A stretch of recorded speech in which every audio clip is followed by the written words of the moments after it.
Hello students, Gurumantra mains answer writing series में स्वागत है। आज फिर हम लोग एक नए कॉपी के साथ आंसर राइटिंग कॉपी का विश्लेषण करेंगे और ये सीखने का प्रयास करेंगे कि आंसर राइटिंग में क्या गलतियां नहीं करनी चाहिए, किन बातों पर ध्यान देने की आवश्यकता है, क्या सावधानी बरतनी है। और इससे पहले हम लोग नीरज जी का ही करीब 23 कॉपी चेक कर चुके हैं। ये वो कॉपी है जो नीरज जी उस समय जब यहाँ पर स्टूडेंट थे, वो जब वो ऑफिसर नहीं बने थे, नीरज जो नए छात्र हैं उन्हें बता दूं कि ये कॉपी नीरज जी का लिखा हुआ। नीरज जी बीपीएससी 67 के फाइनल रिजल्ट में असिस्टेंट प्लान ऑफिसर बन चुके हैं।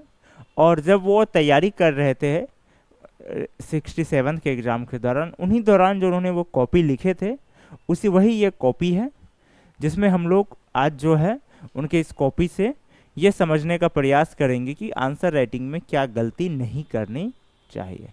तो हम लोग देखते हैं क्वेश्चन आज का क्वेश्चन है, राष्ट्रपति की संवैधानिक स्थितियों की व्याख्या करते हुए इनके वीटो शक्ति का वर्णन करें तथा स्पष्ट करें कि राष्ट्रपति किस परिस्थिति में वीटो शक्ति के कारण शक्तिशाली एवं किस परिस्थिति में वीटो शक्ति केवल नाम मात्र है।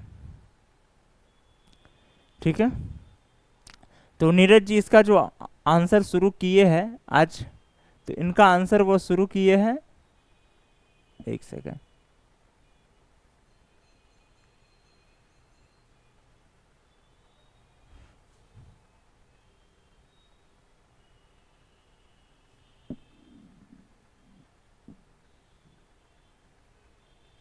इनका आंसर उन्होंने शुरू किए हैं एक चार्ट से।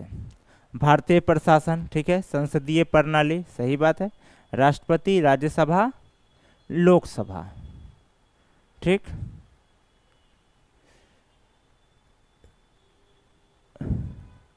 भारतीय प्रशासन की संसदीय प्रणाली में संविधान के अनुसार राष्ट्रपति भारत का जिसमें कार्य शक्ति निहित होती है। वहीं अनुच्छेद 74 राष्ट्रपति के कार्य, देखिए इसमें जो ये फिगर चार्ट दिए, यहाँ देखिए इनका मिस्टेक क्या रहा है, स्टार्ट में ही मिस्टेक हो गया आज नीरज जी से। ये चार्ट कुछ और है। देखिए राष्ट्रपति को सभी प्रकार की शक्ति प्राप्त है, कार्यपालिका शक्ति भी प्राप्त है, विधायी शक्ति भी प्राप्त है, न्यायपालिका शक्ति भी प्राप्त है, सैन्य शक्ति भी प्राप्त है, उनके पास सारी शक्तियां प्राप्त है। ठीक है, अब ये जो इन्होंने चार्ट बनाया, ये चार्ट बनाया विधायी शक्ति का, ठीक है, और व्याख्या किया किसका, व्याख्या कर रहा कार्यपालिका शक्ति, कार्यपालिका शक्ति। डिफरेंट हो रहा है। बात कर रहे हैं आप 79 की, यहां वर्णन कर रहे हैं 52 53। तो ये इनका पहला मिस्टेक रहा। ठीक है, तो सबसे पहले इसको वर्णन क्या करना था कि भाई राष्ट्रपति इसको देना था, क्योंकि क्वेश्चन आपका भारतीय प्रशासन पे नहीं है, क्वेश्चन किन पे है, राष्ट्रपति की संवैधानिक स्थिति है। तो राष्ट्रपति की संवैधानिक स्थिति में ये चार्ट ही इस तरह से बनना था, राष्ट्रपति, कार्यपालिका शक्ति, विधायी शक्ति, सैन्य शक्ति, न्यायिक शक्ति, फिर यहाँ देते कार्यपालिका शक्ति 52 53 74, राष्ट्रपति, विधायी शक्ति 79, सैन्य शक्ति, या नहीं भी देते कोई बात, फिर इसके नीचे करते कार्यपालिका स्थिति, कार्यपालिका शक्ति या राष्ट्रपति के कार्यपालिका संवैधानिक कार्यपालिका स्थिति, फिर उसका व्याख्या होता, फिर जो है विधायी का करते, फिर न्यायिक का करते। ठीक है, उसके बाद फिर तब चलते विधायी शक्ति के बाद, तब फिर हम लोग चलते कहाँ पे, क्वेश्चन का सेकंड वाला पार्ट, वीटो शक्ति। इनकी संवैधानिक स्थिति को पहले स्पष्ट कर दिया जाता, जब सारा संवैधानिक स्थिति स्पष्ट हो जाता फिर हम लोग चलते वीटो शक्ति। ठीक है, वीटो का जो अर्थ होता है उसका अर्थ होता है रोकना। वीटो का अगर सामान्य अर्थ होता है रोकना, किसी को रोकना। आप जैसे कहते हैं ना, चाइना ने क्या किया, यूएन में भारत की अस्थायी सदस्यता पर वीटो लगा दिया, यानी कि उसको रोक दिया, उनको रोक दिया। ठीक है, उनको रोक दिया। तो अब आगे चलते हैं।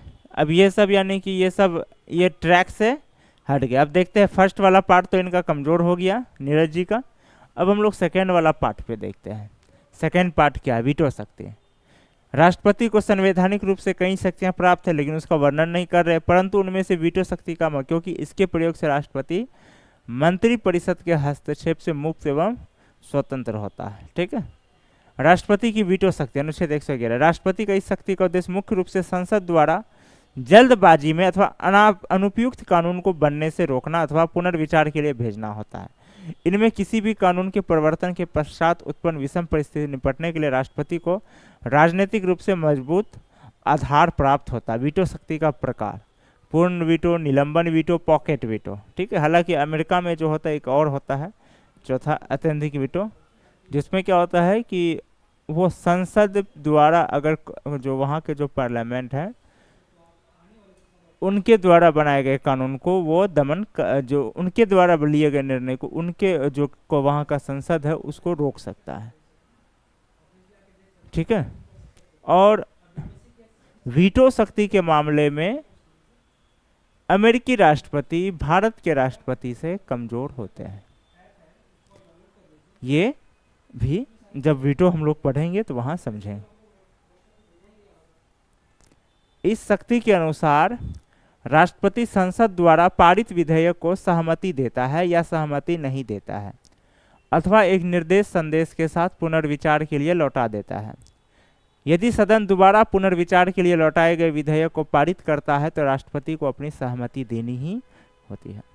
इसका प्रयोग 1954 ईस्वी में तत्कालीन राष्ट्रपति डॉक्टर राजेंद्र प्रसाद ने पेशपू विनियोग विधेयक तथा 8वें संसद के वेतन भत्ते और पेंशन विधेयक के लिए किया था। ठीक है, पॉकेट पूर्ण वीटो का। अब आते हैं निलंबन वीटो। इस वीटो शक्ति का प्रयोग राष्ट्रपति द्वारा तब किया जाता है जब संसद किसी विधेयक में संविधान के प्रावधानों का किसी भी प्रकार से उल्लंघन करे।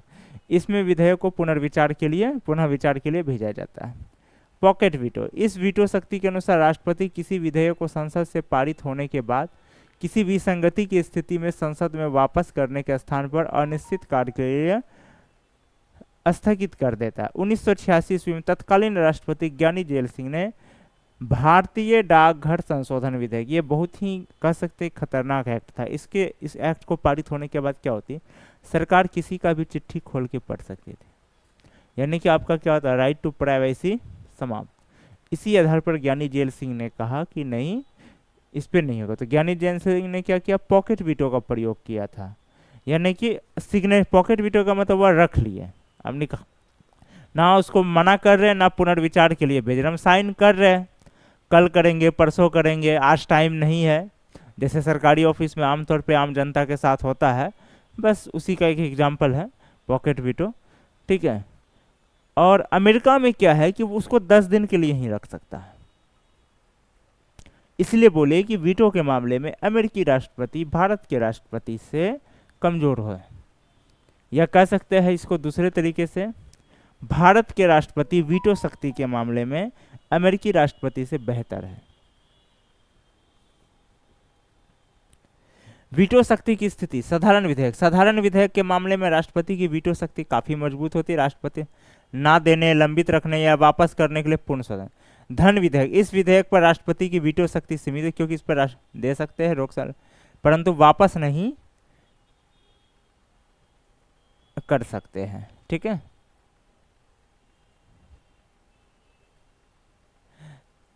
संविधान संशोधन विधेयक: इस विधेयक पर राष्ट्रपति की वीटो शक्ति नाम मात्र की, क्योंकि इस पर राष्ट्रपति की सहमति अनिवार्य होती है। निष्कर्षतः राष्ट्रपति देखिए ये धन विधेयक पर भी जो ये दिया ना, ये पॉइंट थोड़ा सा करने की जरूरत है। वित्त विधेयक का तो छोड़ दिए, यहाँ भी एक मिस्टेक की है, वित्त विधेयक के बारे में फिर व्याख्या नहीं कर रहे हैं, सिर्फ धन विधेयक का हुआ है।